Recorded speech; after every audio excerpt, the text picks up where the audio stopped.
Thank you for having me. As I said, one of the best things to do is follow us on Twitter at Blackmagic_news. We put up our updates for software updates on Twitter. It's the first thing I check in the morning to see what's new with us.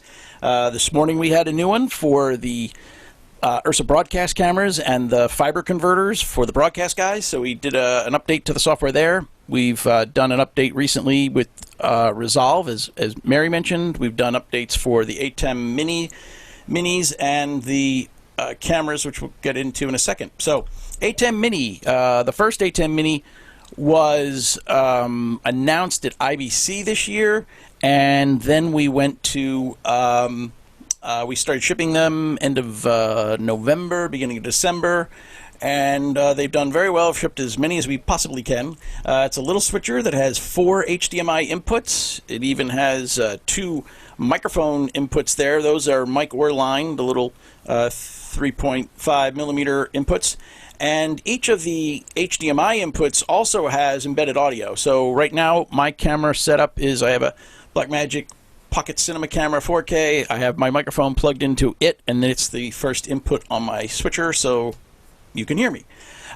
We have USB-C on that, and it says webcam output, if you see it in the little diagram, and that is to connect to the computer, and then it shows up as your webcam. So when I launched Zoom or go into Skype, I select the Blackmagic webcam output, and then I have the output of my Ursa Mini.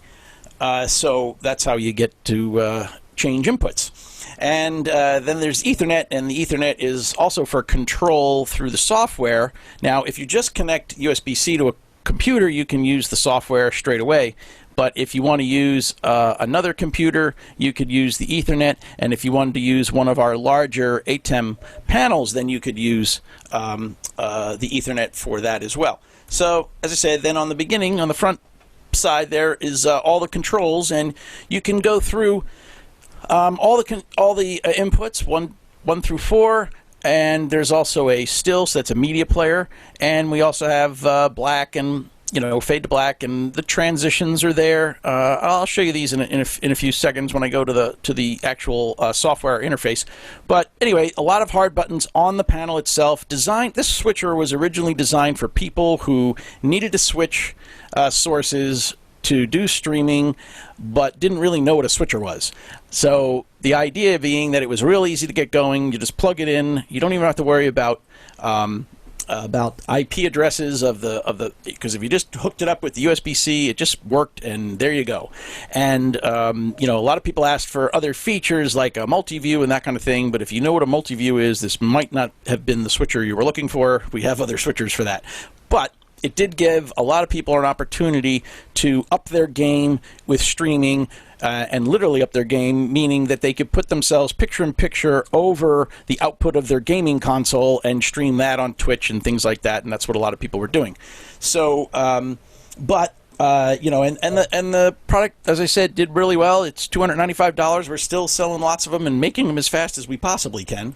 And then we also updated the software on our Pocket Cinema Camera 4K and 6K and turned them into a studio camera. Now, before we did this update, I was taking the HDMI output of the Pocket Cinema Camera 4K into my ATEM Mini, but in order to control the settings, I had to either go up and deal with the camera interface there, or I could use the Bluetooth app. But what we've added now is the DaVinci Resolve color correction interface to do what we do with all the other the broadcast cameras in the larger switchers. So now, and it's amazing because it's all done via the one HDMI cable. So this update was available for the ATEM Mini and the Pocket Cinema Camera 4K and 6K. So now they can turn into your studio cameras, and it provides tally. So I have a red light when the camera's on, and I have green when it's in standby, and so it just turns them into that. And as I say, and if you have a lens that is suitable for doing a zoom and focus, depending on the lens, a lot of MFTs have the ability to be controlled that way. You can also do zoom and focus on the software, so it's really cool. Then after we announced adding those features to the 2 cameras and the ATEM Mini, we also introduced the new ATEM Mini Pro, which I'm happy to say I have in my setup, and we'll get to that a little bit.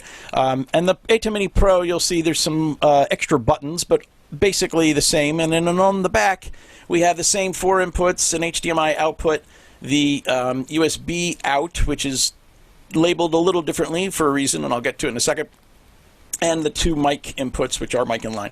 So the HDMI output is now has a choice of outputs, and there's some buttons for it, and we'll get to that in a second. But the USB out is USB out as a webcam out if you just connect that way.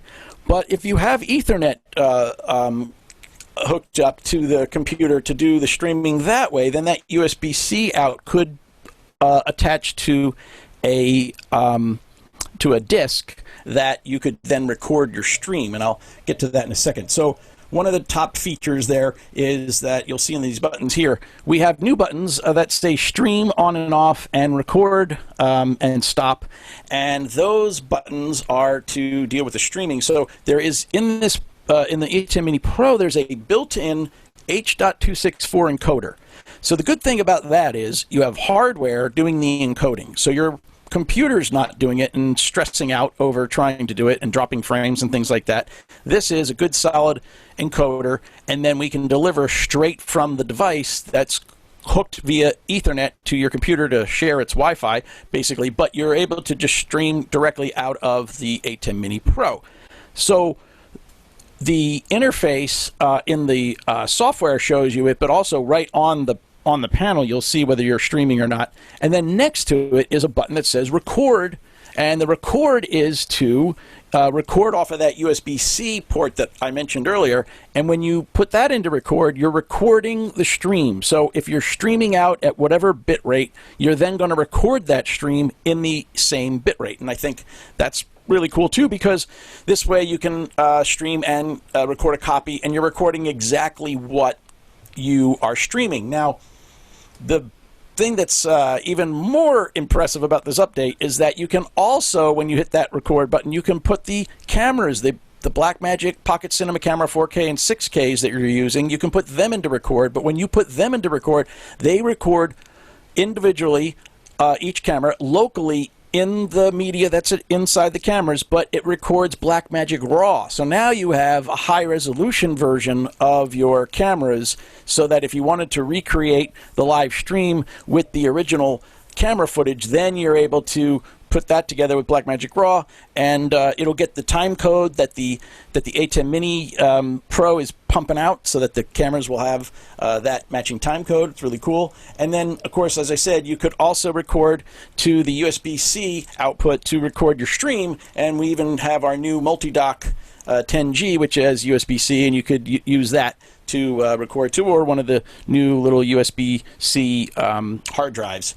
So there's the Mini Pro, and the other buttons that are right below the red ones that are indicated on the far right side are the buttons for the video output. So there you can hot punch between any of the 4 sources, the multi-view, or program output.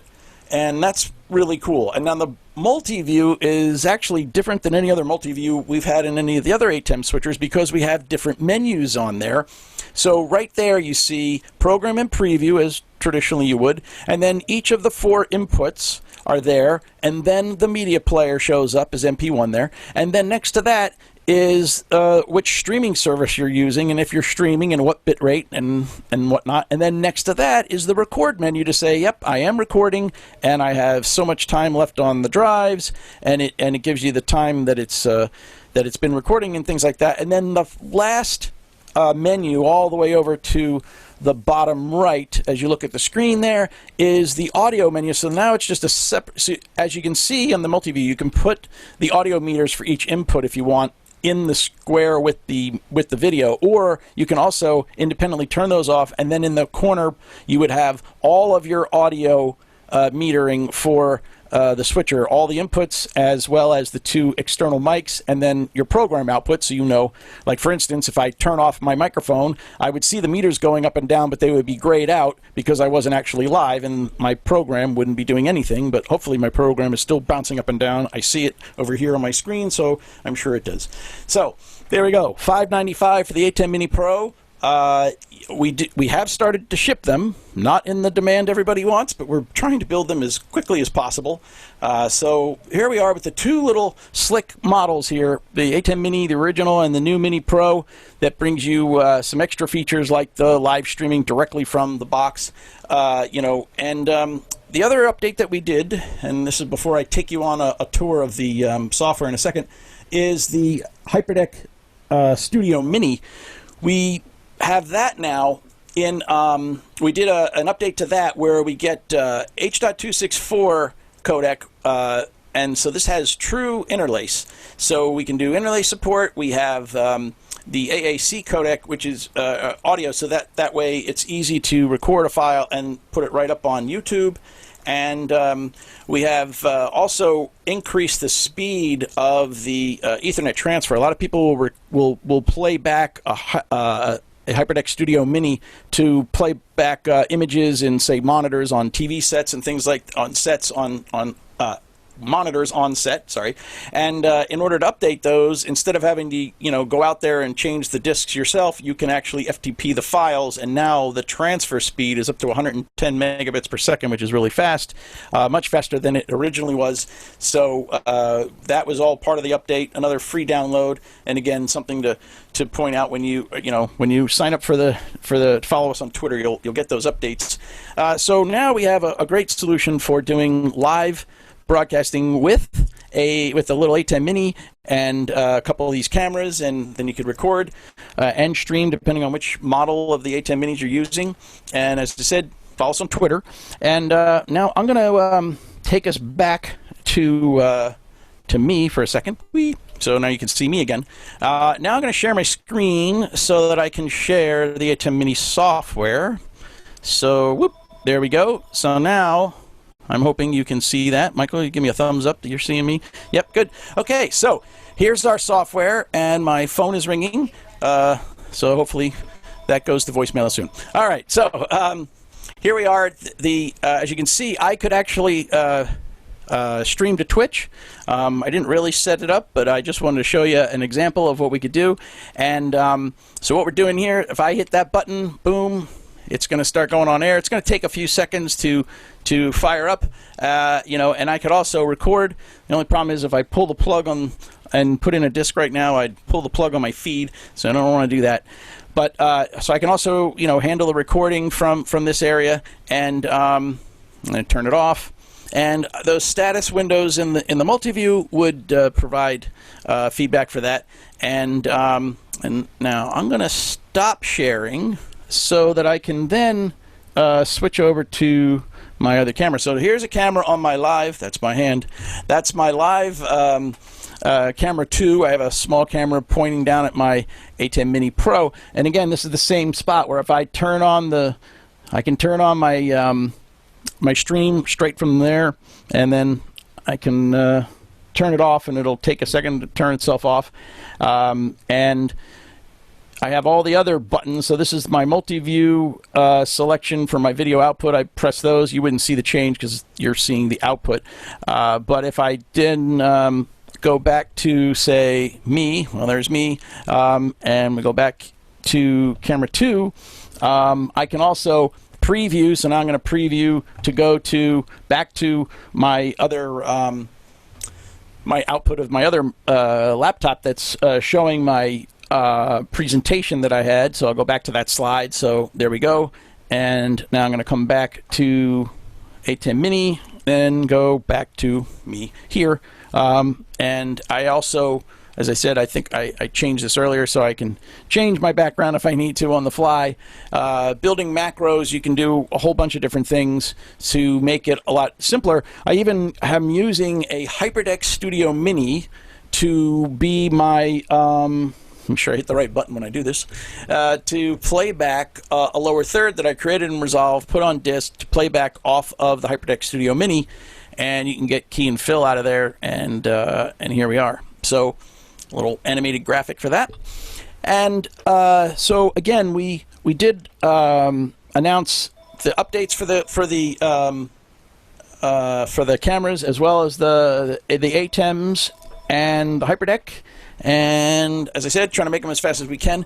It does help to have good lighting, which I do, and a good microphone, which also improves this. But the cameras too come across much better than just using the one on your laptop. That's for sure.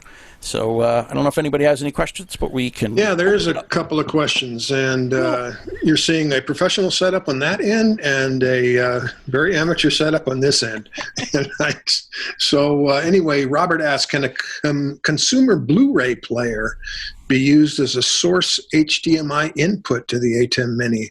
Like the burned Blu-ray disc has no copyright protection encoded on the disc.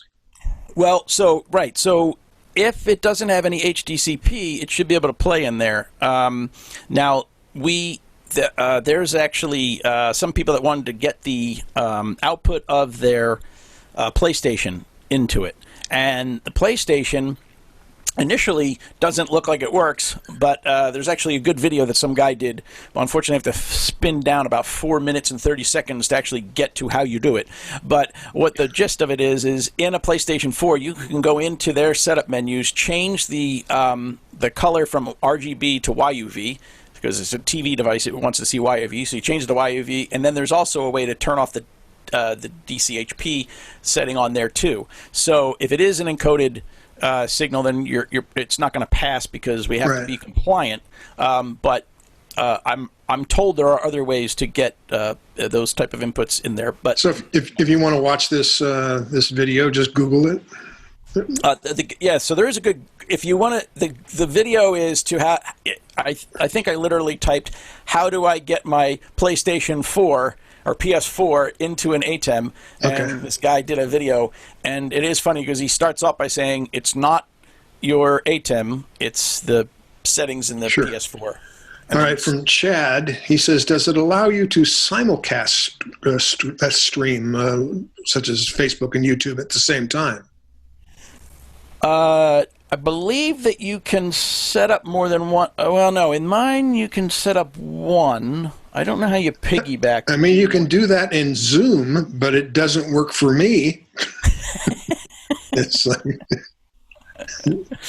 so sorry, guys. We put out the one stream, but maybe you could do it. Now, I know that you can change, like we have a couple of presets in the software for getting into Twitch, Facebook, and YouTube, I believe. But there is a way to edit the XML file for the ATEM, so you can put in your own service. If it's a different service you want to stream to, you can use that and set it up in the XML, and then it'll automatically do it, including not only your account and whatever, but also any passwords, and you can put that all in the XML file. And again, those are other things that people have sort of posted online to show you how to tweak with that. Okay. You need an XML editor, but those are free too to download. Chad also asks, is the Mini Pro, does it have a key feature for lower thirds built in? So what you do have is you can do lower thirds. The software is needed to activate the downstream key. So if you do use the downstream key, you'd use the software, but you can do still frames in our media player, and then you can use those to actually do the those lower thirds. And if I work on this, I believe I can. Well, let's see. The only one I have, I don't have one loaded in here, but I can change. Let me see if I can. Let me go to. I'm going to cut to this, and then if I put this in here, so I'm going to then go over here and play around with my downstream key. And put the media player in there, and if I turn that on, I have my little live. So, so imagine that was a lower third, which I don't have loaded.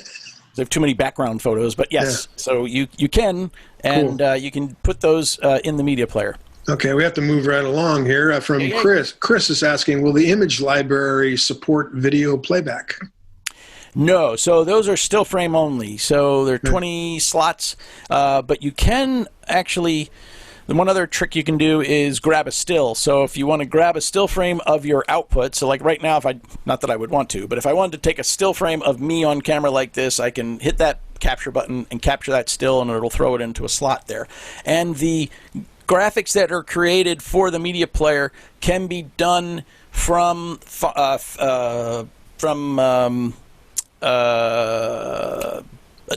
Adobe Photoshop, and from the Photoshop app you can actually download straight to a slot in the media player. Okay, James is asking, I own a television studio 4K with all the ATEMs, the XLR audio inputs are a bit ahead and create a delay with video. Is there any audio equipment that you recommend to set an audio delay to fix this? There are, I can't think of the names off the top of my head, but I know that I think Behringer makes one that's fairly inexpensive that you can use. And sometimes what a lot of people will do is use an audio mixer in front of the ATEMs, and then those have them. All right, Robert asks, when will multi-view be added to the ATEM Mini? Yeah, I don't think that there's horsepower enough for the ATEM Mini to actually get it. Even though that the ATEM Mini Pro has the same physical shape, there's a little bit more horsepower and a little bit more, engine under there, which is what gave us the ability to do that. And Mikhail from Sweden asks, have you started shipping to Sweden? I have a Mini Pro on order. I don't know specifically about Sweden. I do know that units went around the globe, which means the EMEA office, which handles that area of the world, did start getting units into the UK, and then from there they'll go off to the resellers. Great. We have to move along anyway. We're about to get kicked out of this thing. I want to thank you, Bob, for doing this. I really appreciate it. And we had a nice little rehearsal yesterday, and Bob gave me a lot of tips and tricks about how to deal with this damn Zoom thing. So anyway, I really appreciate your knowledge and what you're doing, and I hope to get out to the West Coast. You can come and do a Lacpug meeting if we ever get back into the theater and don't have to do this kind of stuff anymore. Well, and thanks, everybody. Thanks, Michael. Stay safe, everyone. Stay safe. We all will. One of these days, we're back to where we all want to be. Okay, so bye, Bob. Everybody else, first of all, I want to make sure that you all know that the giveaway for the Resolve Studio is going to be about 5 or 10 minutes after this is over. I've assigned each of you a number, and then I'm going to use this app that just picks the number. So there's no chance in the world that I can pick favorites, even though I have a lot of favorites right here in the chat who I love, and I will do it. So about 5 minutes, 10 minutes later, you'll get an email if you're the winner, and I'll ask you, do you want this prize? And if you do, then I will send you the certificate for it. Again, it'll be randomly picked by a app named Random, so there's no chance in the world that this will be rigged. Also want to thank Blackmagic Design and Digital Film Tree for making this possible. Without those guys, we can't do this. Also want to thank Ben King, who, by the way, says hello to everybody. He did the cool graphic for this because I suck at graphics and he doesn't. And so I really want to thank him. Also want to thank Chris Eschweiler. I want to thank Bill Davis. You guys really helped me out, and I still need some help. So next time we do this, I'll probably get the live streaming working, but I'll need to talk to you guys even more about it. So anyway, thank you very, very much, guys, for tuning in for our first ever live meet. I still don't like live meets. I like face-to-face. I love networking. That's what this entertainment business is all about. But since we have to do this, I'll do it. So love you all. Stay safe. And one of these days, we'll see you back at the Gallery Theater in Hollywood. So this is Michael Horton signing off. And thanks for tuning in.